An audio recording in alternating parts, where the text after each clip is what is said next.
Good morning बच्चों। हम पढ़ रहे हैं फिजिक्स में प्रकाश परावर्तन तथा अपवर्तन और आज हम पढ़ेंगे इसमें प्रकाश का अपवर्तन। परावर्तन से संबंधित हमारा टॉपिक कंप्लीट हो गया है। अब हम अपवर्तन पे बात करते हैं। तो सबसे पहले हम समझेंगे प्रकाश का अपवर्तन। जब प्रकाश एक माध्यम से दूसरे माध्यम में गति करता है तो प्रकाश का पथ विचलित हो जाता है। इस घटना को प्रकाश का अपवर्तन कहते हैं। हम प्रकाश का अपवर्तन समझेंगे कि जब प्रकाश एक माध्यम से दूसरे माध्यम में गति करता है, क्योंकि हमारे पास जो परावर्तन था, परावर्तन की शर्त तो एक ही माध्यम थी।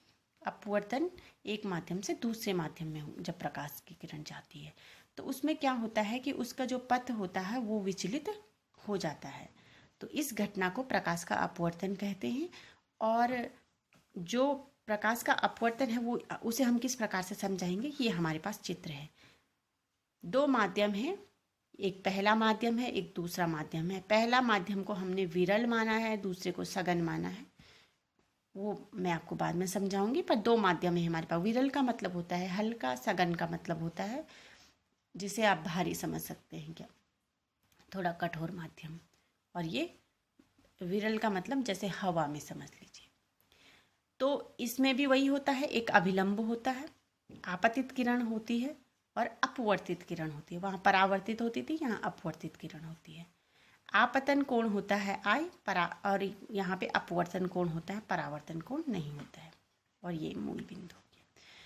तो इसमें भी आपके पास अपवर्तन के दो नियम हैं। आपने अपवर्तन को समझना है और उसके बाद इसके नियम देखिए। पहला नियम है इसमें अपवर्तन का, आपतित किरण, अपवर्तित किरण तथा आपतन बिंदु पर अभिलंब सभी एक ही तल में होते हैं।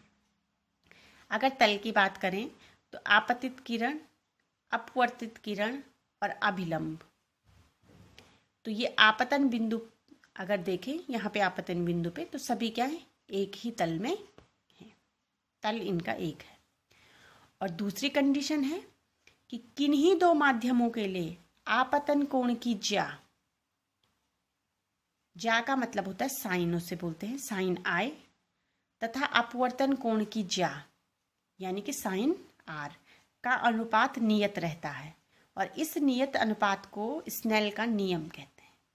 ये आपको इम्पोर्टेंट है, हो सकता है आपने पहले पढ़ा हो और अभी हम इसे रिवाइज कर रहे हैं, पर आप इसको अच्छे से समझ लीजिए कि किन्हीं दो माध्यमों के लिए आपतन कोण की ज्या तथा अपवर्तन कोण की ज्या का अनुपात नियत रहता है और इसको हम स्नेल का नियम कहते हैं। देखिए इसे किस प्रकार से निकालेंगे।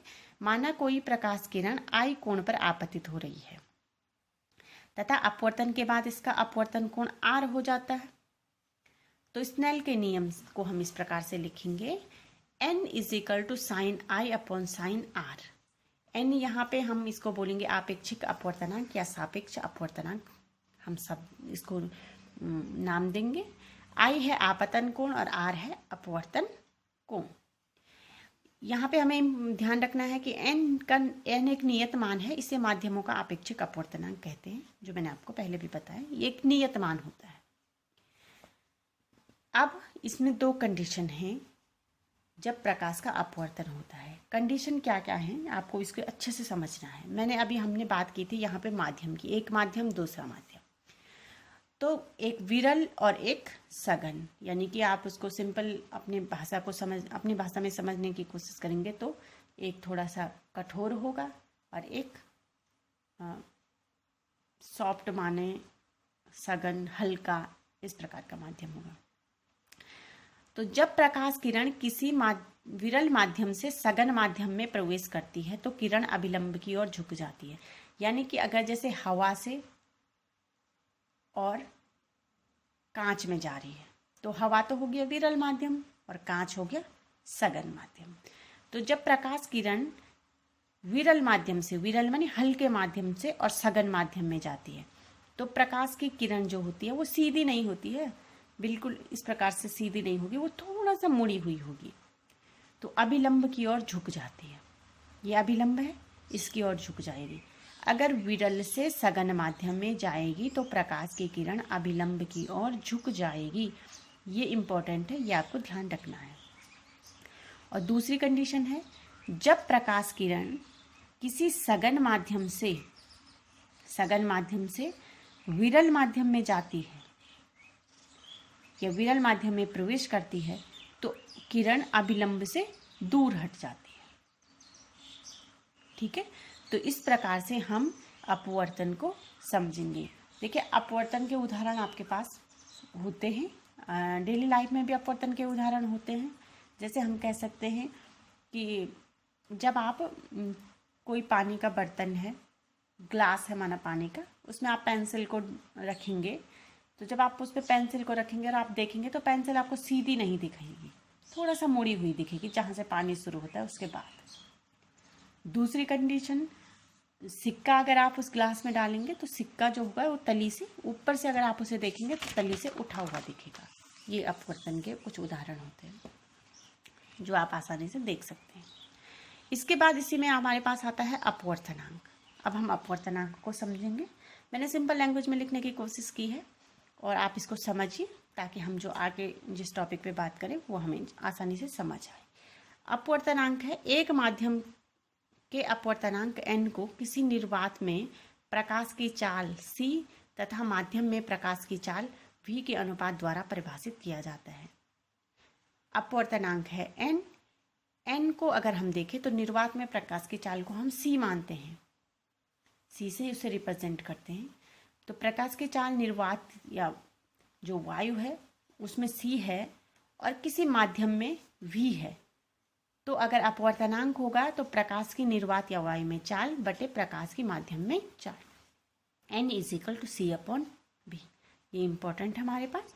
और इसको हम इस प्रकार भी समझ सकते हैं, हमने एक माध्यम लिया है 1 और एक माध्यम लिया है 2, और ये प्रकाश की किरण आ रही है अभिलंब पे और ये आपतन कोण और अपवर्तन कोण। तो माना प्रकाश की चाल माध्यम 1 में v1 है और माध्यम 2 में v2 है। माध्यम 2 का माध्यम 1 के सापेक्ष अपवर्तनांक, जब हम 2 का 1 के सापेक्ष अपवर्तनांक निकालेंगे तो वो हो जाएगा n21।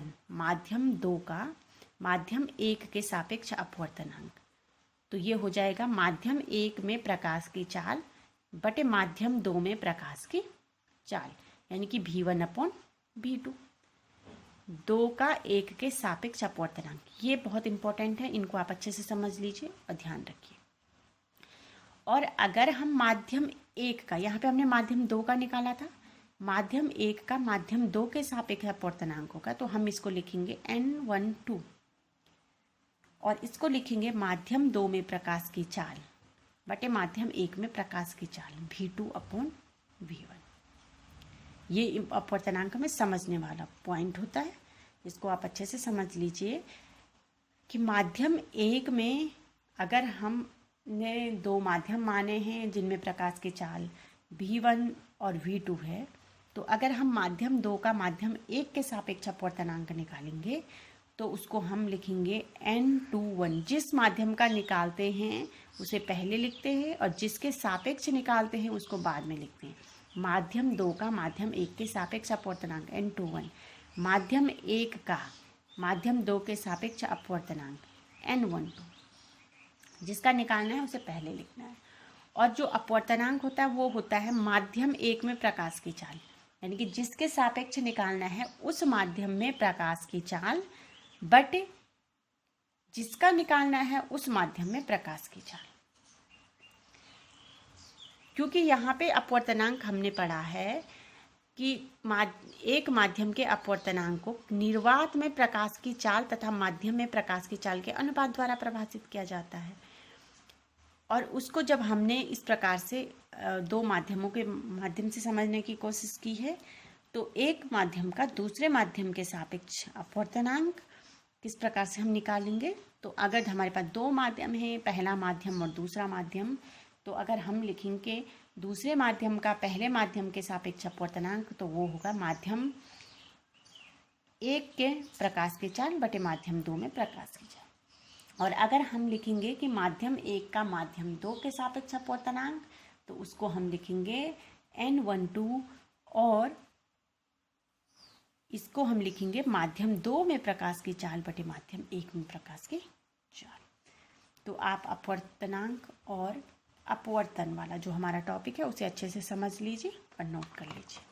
इसके बाद हम आगे पढ़ेंगे इस चैप्टर को। ओके।